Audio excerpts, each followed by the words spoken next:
welcome again to Public Perspective. I'm your host, Kevin McDermott. And if you've been following the news at all, I'm sure you know that there is a refugee crisis in the world today. So tonight we are pleased to have on our show the Senior Resettlement Manager from World Relief DuPage, Aurora, to talk about refugees, resettling refugees, and the state of the world as a whole. So Alison Bell, welcome to the show. Thank you for having me. So let me start a little bit with a little bit of background. You work for World Relief, which is a worldwide organization. Yes. With the local office in DuPage and satellite office in Aurora. Yes. So for people who aren't familiar with it, talk a little bit about the background. How did this World Relief organization get started originally? Well, World Relief started as war relief following the Second World War, helping to provide services to primarily Jews and others who had been displaced throughout Europe following the Second World War. But as there became a growing awareness of displaced populations around the world, they became more involved with those displaced populations. Around the same time, we started seeing refugees coming to the United States in what were then called boat people. And so there were independent efforts by churches across the U.S. to serve those folks who were coming. And since War Relief was really the relief and development arm of the National Association of Evangelicals. A U.S.-based organization. A U.S.-based organization, so even though it right. started in Europe, but it was really run or sponsored by a United States organization. Yes. Right? So that organization teamed up with these churches across the country who were serving Asian refugees and formed what we know today as World Relief. And we are one of 9 agencies across the country, each with their own affiliate offices, who provide services to refugees who are resettling in the U.S. today. And you're an independent organization, so there's no ties to any government agency, right? Right. We are a nonprofit, non-governmental organization. We certainly work with government agencies. It's the U.S. Department of State that really determines who comes to the U.S. as a refugee. But we're working with them, and other agencies are working with them to provide the services to the refugees that they bring. And so, as you know, before the show, I keep thinking, when I think of World Relief, somehow I always think of the United Nations. But Yes. you work with them, right? But there's no affiliation? Right. So a lot of our refugees, it's a legal definition. So we use refugees in the media really loosely. So we'll talk about Hurricane Katrina refugees. And Actually, I think we were told not to use that word. Yes, Hurricane Katrina, right? And so refugees, there's a legal definition that comes from the United Nations that someone who has fled the country that they're originally from, they've crossed a border because they're fleeing persecution because of race, religion, nationality, political opinion, or their social group. And so it's really the UN who gives people initially this refugee status. Right.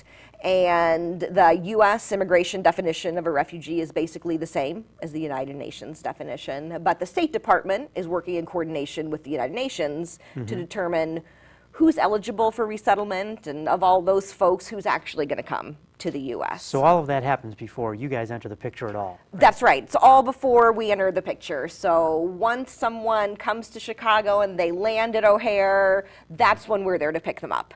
And do they always come in by airplane? Or is it... They do always come in by airplane. I have yet to have a refugee show up any other way.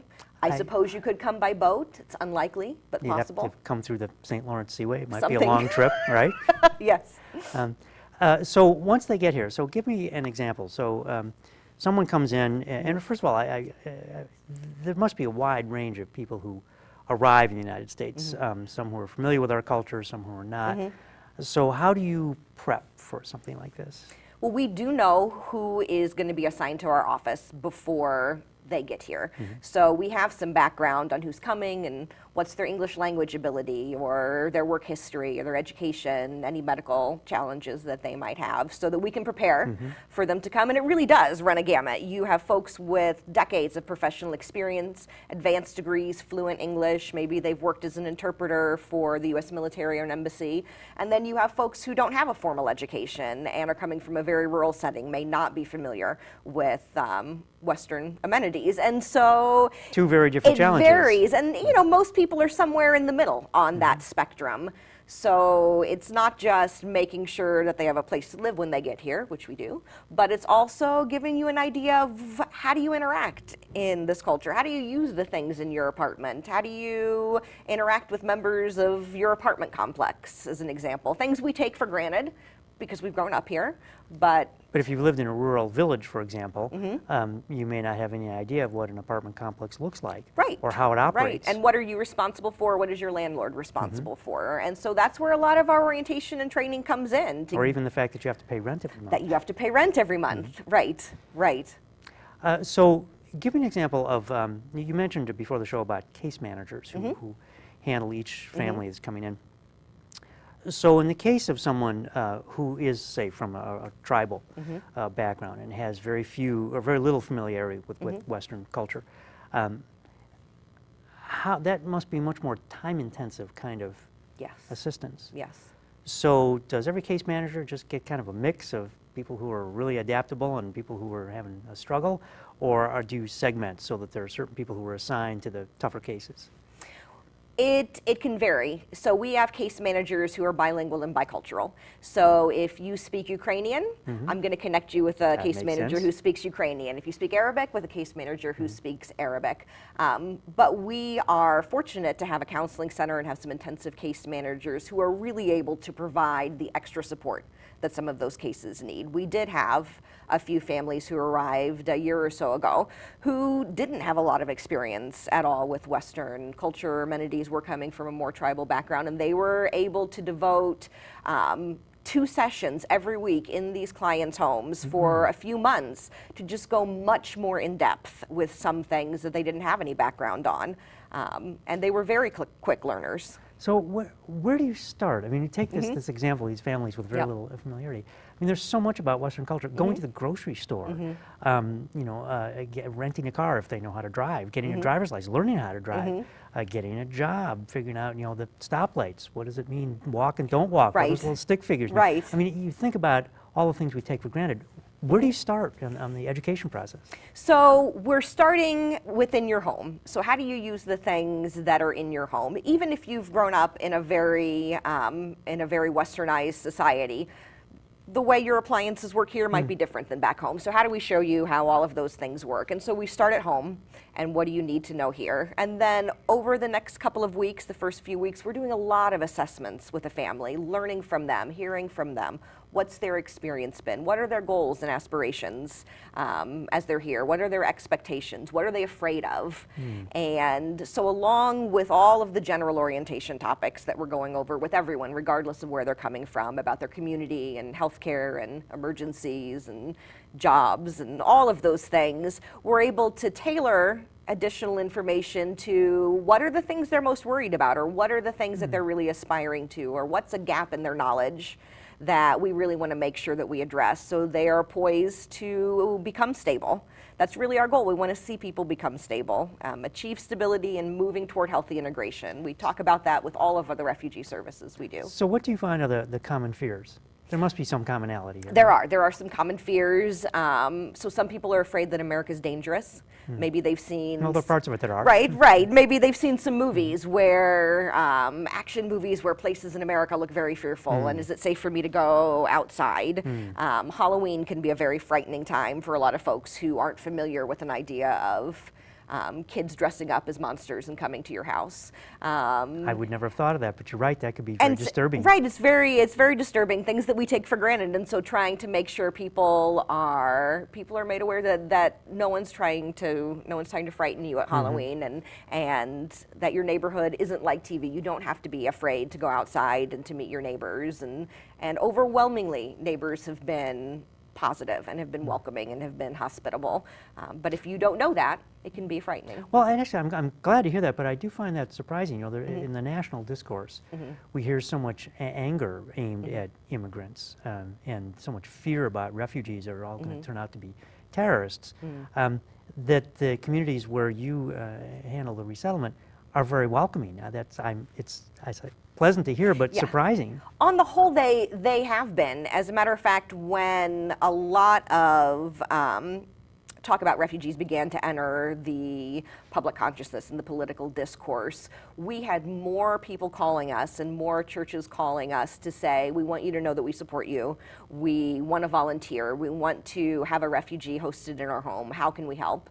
There was an agency in Chicago who was receiving so many applications for volunteers online that they had to shut down the site because they couldn't manage the volume. And I think even we were surprised. We were nervous about what the response was going to be. And so that doesn't mean everyone has always been positive, but the overwhelming majority of people have been welcoming, have been hospitable, and have been supportive, not just of the agencies that are serving refugees, but of the refugees themselves. So the biggest question I would have coming into, even if I were a refugee or even just looking at this, is money. You know, when they come here, this is a capitalist society. Yes. You have to earn your way and pay your own freight. How do you work on the money aspect? People need to get jobs. They need to be able to understand that they need a job. That there are some services available, but mainly you've got to pay for what you need. Right. So how do you handle that whole equation?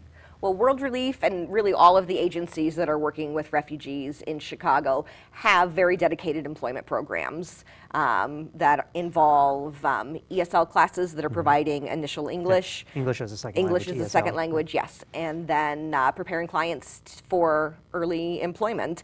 We know that there's resources from the government for the first 3 months that you're here. And that's really where it ends. There's not a pot of money to support people with their rent after that. And so we have a whole team that works with companies, trying to educate them on who are refugees and why might I want to hire them, and a team matching our refugees with those jobs. And during our last year, the average number of days from arriving in the country to starting your first job was 73 days. So we're helping clients get jobs pretty quickly because we know when that 3 months runs out of rental assistance, you need to have a job to be able to pay for those things. So if they don't, because the average, it says it's one marker, but there are, that curve has tails on the other side, right? So about the people who can't get the job after 3 months and it takes them 6 months, how do they cover that interim 3-month period? There are a few limited programs that are able to cover rent for a few more months, but the majority of those cases, there's usually something going on medically that's delaying starting a job. Maybe there's a medical condition that needs to be addressed or stabilized before we can start working.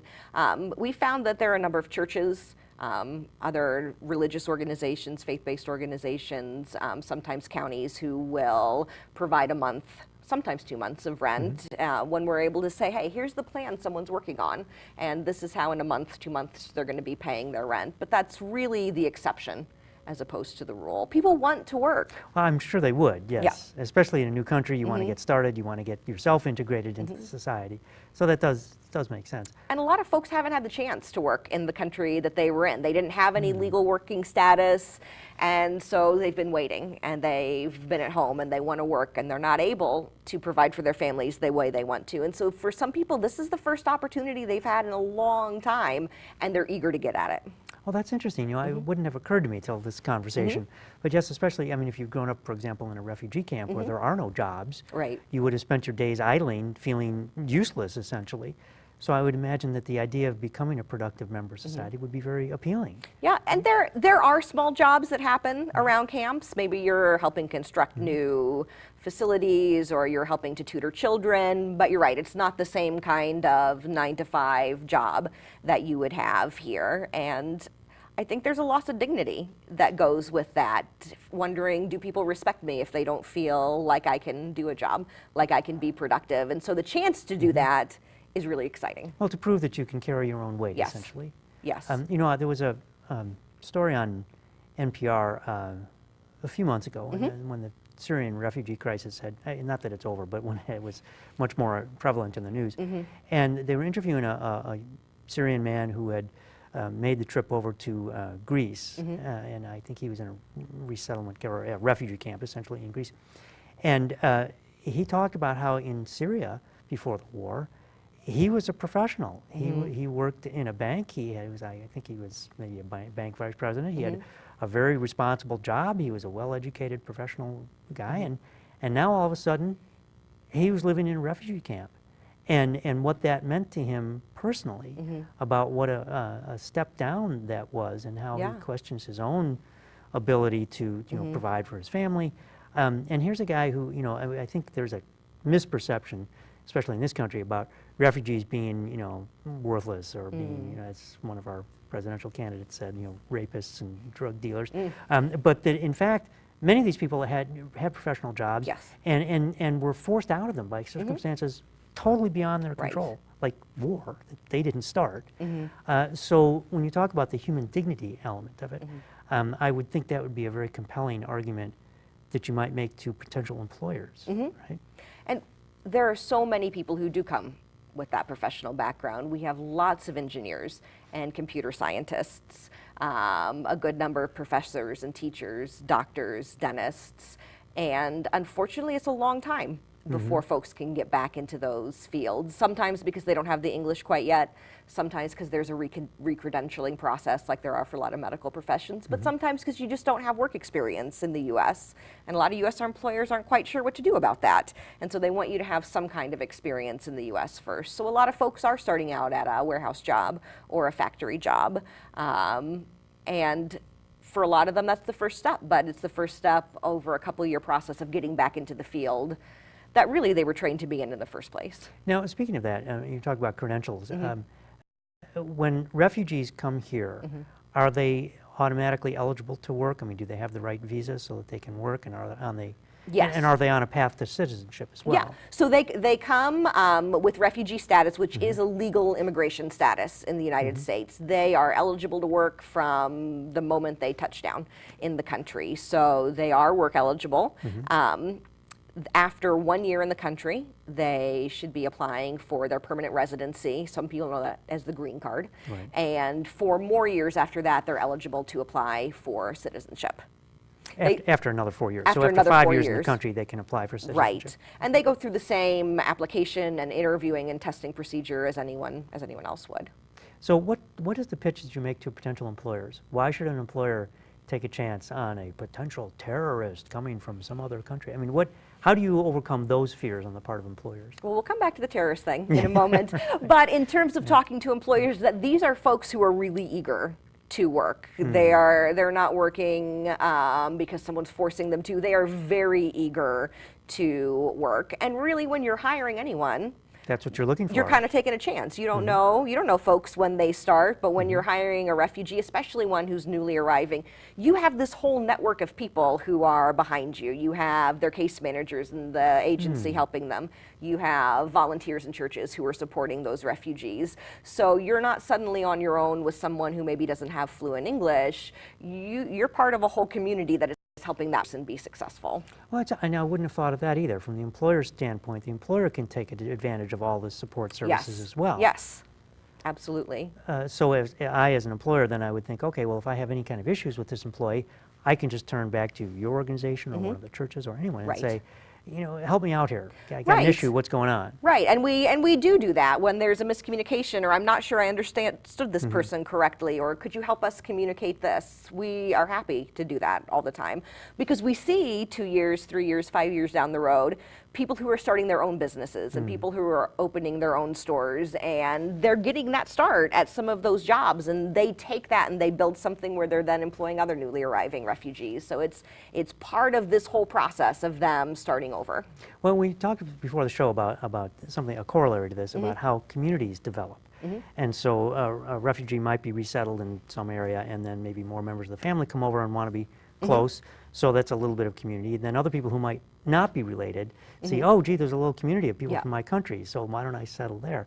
And do you find that these communities then help each other out within the community? Absolutely, absolutely. To take the Burmese community as an example, just in the Chicago area, there are probably a dozen Burmese churches that have Burmese pastors started by the Burmese community, and over a couple different areas, over different language groups. But some of those churches are the biggest supporters of our employment program. They provide rent assistance if someone is laid off and is starting a job the next month. And they function almost like a mutual aid association that helps one another because someone gave them an opportunity and now they can give someone else an opportunity.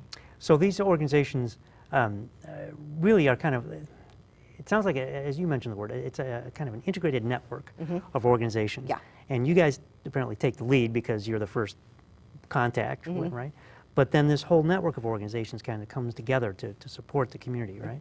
We want to be that first point of contact, and we do take the lead early on. Our hope is that over the years, we don't stay in the lead. Our goal is that every client who comes is able to be stable, self-sufficient on their own without us, that they don't need us long-term, that they're connected within their community with churches, other community members, neighbors, other organizations, and are becoming integrated into the communities they live in. So you want to graduate them from your We want program. to graduate them, yes. So what's the average length of time that someone would spend in the program from the time they land at O'Hare till the time they have graduated? We're usually providing up to a year of case management services for clients. For those folks who have a really strong family or church network, we're probably not even having too much interaction with them after 6 months. We're going to check in on them and see how they're doing, but they don't need us, and that's great. Yeah. Our employment services are available to clients up to 5 years. Most of them after that first year or 2 years, they're finding their own jobs, they're moving up in their own jobs. Maybe they come back if they have a question about how to update their resume. But that's good. We want to be a resource for that and help them launch off. Yeah. So what does it take to be a case manager? Now that I have a much better understanding of this process, I would think that these have to be really resourceful and multi-talented people, particularly language skills. When I think about all the different languages that must land at O'Hare, how do you cover that wide spectrum? Well, I will say that our case managers are probably some of the hardest working, most resourceful people that I know, because it is a hard job. You are meeting folks at one of the biggest transitions they're ever going to make in life, and that's it's a big responsibility, but it's an honor, I think, to be invited into that part of their process and that part of their journey. We don't have case managers who speak every language that we have. I can't imagine you We would. work with lots of interpreters who are going to provide in-person interpretation. They'll provide form translations so that we can really make sure people are understanding. But it's folks who are very flexible. They're problem solvers. They are able to kind of go with the flow. When you're working with people, nothing is predictable. And then when you add all the cultural differences and language differences, it becomes a little more unpredictable. I imagine that would be part of the fun of the job. It is too. part of the fun of the job. It is part of the fun of the job. And I think the most fun for me is seeing those folks who 5 years down the road are the ones opening businesses and buying houses and buying places that they're renting out to other people. And that's really when you feel like, we're being successful because we're training people who are now training others. And they come back and they let you know that that's happening, right? Yes. And many of them have come back and worked for us as well. Really? Yeah. Well, I guess that doesn't surprise me. Yeah. If they've been helped out many times, it's the better half of human nature. Yes. If you've been helped out, you generally want to pass that Want along. to help out others, Yeah. right? But you mentioned terrorism a little bit earlier, and that is a topic that has come up a lot, not just during this presidential election, but it has certainly been a topic of conversation. And I understand why people question that, and I understand why people can feel afraid, and I think that that's okay. I think the next step then is, what do we do with that? How do we learn what we need to know to find out whether that fear is justified? And that's really where this last election cycle has become pretty tricky, because I think that people of goodwill can come together and can disagree on a topic, but discuss the facts and learn more. What we haven't had is a lot of talk about just what the facts of the process are. How do people get here? What is the screening process? I've heard folks say, there's no way that we can screen people who are coming into the country. And in fact, we have a screening process that's been in place for decades. And so maybe we can engage in a conversation about what do you like or dislike about that process, but we're not getting there because we aren't stopping to talk about the facts. Well, as we discussed before the show, elections are generally not about facts. They're about generating emotions. You need to vote for me because of X, Y, Z, and I'm going to try to trigger that emotion in you so that I'm the only person you would consider. So in the kind of fact-free zone of all these elections. How do you combat that as well, particularly with people in communities who may have those kinds of fears? What strategies do you guys have in place? Well, one of the things I've appreciated is people who have called us and said, hey, I'm really concerned about refugees, because that gives us a chance to engage and to say, well, hey, let me tell you what it is that we do and how we do it. And you have people who walk away and say, okay, well, I know a little bit more than I did before. We try to go to schools, we try to go to colleges, we try to go to community organizations and say, let us teach you, let us tell you more so that you can hear facts. And don't just trust me. Let me connect you with this information from the United Nations or this information from the Department of State. You don't have to just trust me. It's like when you're in school and you can't just write a paper without putting any citations. You have to check your sources. So here, you can check mine, and making sure that people have access to that so that they can make decisions on their own. Well, and I would think that in the interaction that you have with those, as opposed to a political campaign, you're not trying to get them to vote for you or do anything that they wouldn't otherwise do. So I would think it's a very non-confrontational, non-coercive kind of conversation. Like, look, oh, you've asked, so hey, here, check it out. Check it out for yourself, right? And these are refugees who are living in the community with me and my husband and my kids. They go to school with my sons. I wouldn't in good conscience work for an organization who I thought was bringing people who were dangerous into my neighborhoods and my schools where my son is. And so there's a reason why I think that, and there's a reason why I'm not afraid. So let me share with you what those reasons are. I think we've set up this false dichotomy where we say it's a political issue. It's either a left issue or a right issue. It's a Republican or it's a Democratic issue, because we've seen people on both sides of the aisle supporting refugees. The Atlantic came out with an article recently about evangelical churches who are supporting refugees, and the Cato Institute, which is a libertarian-leaning think tank, recently came out just last week with a study. It's a very thorough study. I would recommend reading it. That shows that you have a 1 in 3.6 billion chance per year of being killed or injured in a terrorist attack by a refugee. 1 in 3.6 billion. I know that because I watched Stephen Colbert. Okay. Who posted that fact on his show just recently in response to the now infamous bowl of Skittles The bowl analogy. of Skittles, yes. All right. So it's like the whole concept of terrorism. You're more likely to be hit by a bolt of lightning than to be killed in a terrorist attack. Yes. Yet no one's afraid of lightning because it's, well, for one thing, it's a natural phenomenon. There's nothing you can do about it. But more importantly, because you just accept it as part of life. Whereas terrorism is seen as this other thing that is horrible and it's growing and it's coming after us. So that, again, is the emotional side versus just looking at the facts, right? And even with the bowl of Skittles analogy, which has been an interesting one to talk about recently, there have been over 3 million refugees who have come to the U.S. since the Refugee Act of 1980, and none of those 3 million refugees have committed an act of terrorism here. So right now we're at 0 acts of terrorism for the 3 million refugees who have come since the 1980 Act. That's a pretty good track record. That is a pretty good track record. So very quickly, we only have about a minute left. Sure. What is it that you would want people to take away from this show that we're doing? The main concept that you want people to know after they've watched this show? Is that I'm here because my grandmother came here. My husband is here because his great-grandparents came here. So it's not just the story of refugees today. It's the story of me and him and you and us. It is the story of who we are as a nation and a people. A nation of immigrants. A nation of immigrants that will continue on being a nation of immigrants long after us. And this is our opportunity to influence the success and ongoing success of those immigrants who our children are going to live with. I can't think of a better way to sum it up. Alison, it's been a pleasure having you as my guest. I hope you'll come back and give us an update sometime in the future. Absolutely. Thank you. And thank you for watching Public Perspective. Once again, I'm your host, Kevin McDermott. You can find us every Saturday night at 8 on Comcast Channel 19 and see us on the web at publicperspective.tv. So until next time, thank you and good night.